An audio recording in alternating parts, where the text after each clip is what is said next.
Assalamualaikum warahmatullahi wabarakatuh. Salam sejahtera bagi kita semua. Om Swastiastu, Namo Buddhaya, salam kebajikan.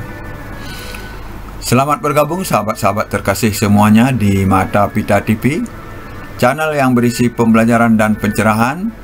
Sebelum lanjut, kami mohon klik subscribe terlebih dahulu untuk berlangganan video kami, like dan bunyikan tanda lonceng agar tidak ketinggalan dengan video pembelajaran dan pencerahan kami yang terbaru.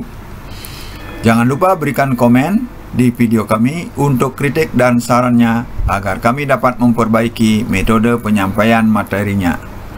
Dan juga share ke sahabat-sahabat terkasih agar pengetahuan dan pencerahan kami bisa tersebar luas. Pada kesempatan kali ini, kami akan menyampaikan pembelajaran tentang installment sale, yaitu penjualan angsuran. Adapun tujuan pembelajaran daripada materi ini adalah: pertama, membahas mengenai pengertian penjualan angsuran. Yang kedua, masalah non-akuntansi penjualan angsuran. Yang ketiga, akuntansi penjualan angsuran.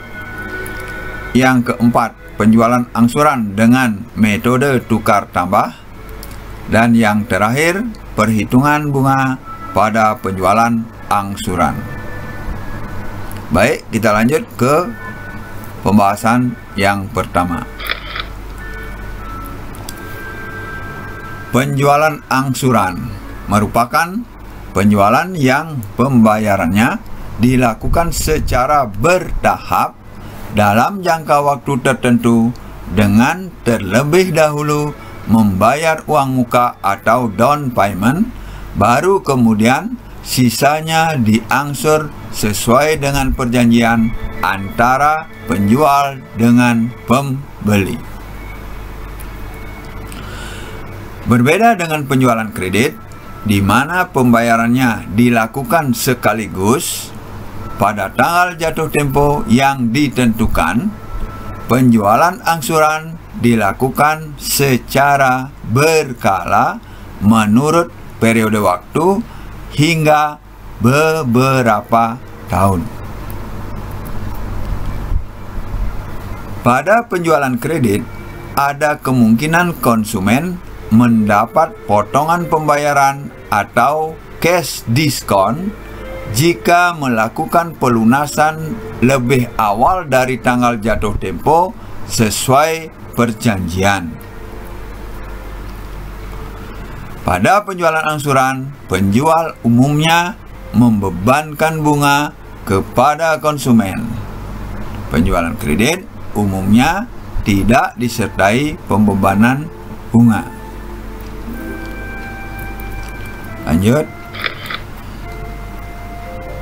Masalah non-akuntansi pada penjualan angsuran, yaitu berkaitan dengan cara menekan risiko tidak terbayarnya angsuran oleh pembeli, antara lain: yang pertama, menyeleksi calon pembeli; yang kedua, menyediakan perlindungan hukum; yang ketiga, menyediakan perlindungan ekonomi kepada penjual. Untuk menyediakan perlindungan hukum bagi penjual, yang pertama itu harus ada bukti pemilikan sebagai jaminan kredit. Yang kedua, perjanjian bersyarat hak atas barang diserahkan setelah angsuran selesai. Kemudian yang ketiga, perjanjian dengan pihak trust atau yang dipercaya, bukti pemilikan diserahkan setelah lunas. Yang keempat, perjanjian sewa beli atau lease purchases. Dan yang kelima, kerjasama dengan pihak pemberi kerja bagi konsumen dengan cara pemotongan gaji untuk pembayaran angsuran. Sedangkan penyediaan perlindungan ekonomi kepada penjual diantaranya Uang muka biasanya relatif besar, melebihi penurunan nilai barang yang sudah menjadi barang bekas. Selanjutnya, jangka waktu angsuran relatif pendek. Yang terakhir, besarnya angsuran secara periodik harus dapat menutupi penurunan nilai jual barang.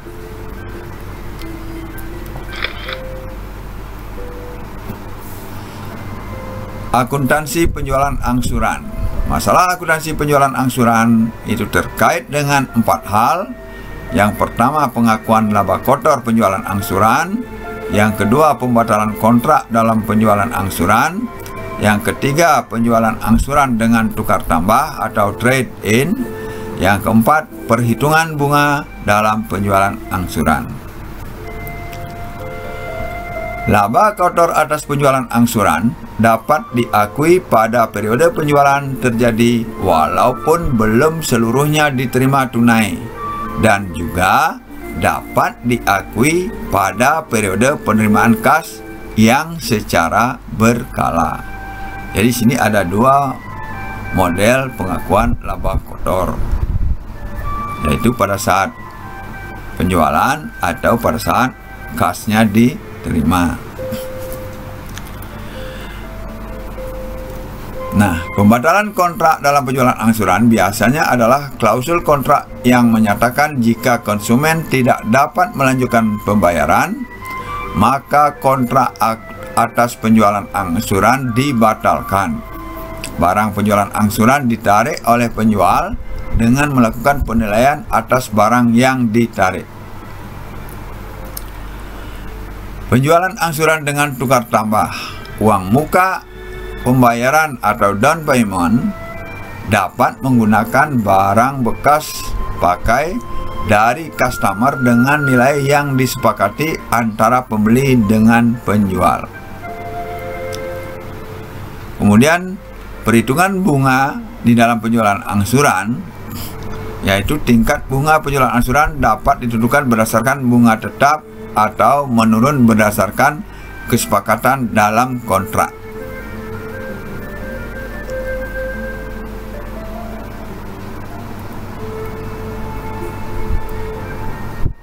Pengakuan laba kotor penjualan angsuran. Laba kotor diakui pada periode penjualan.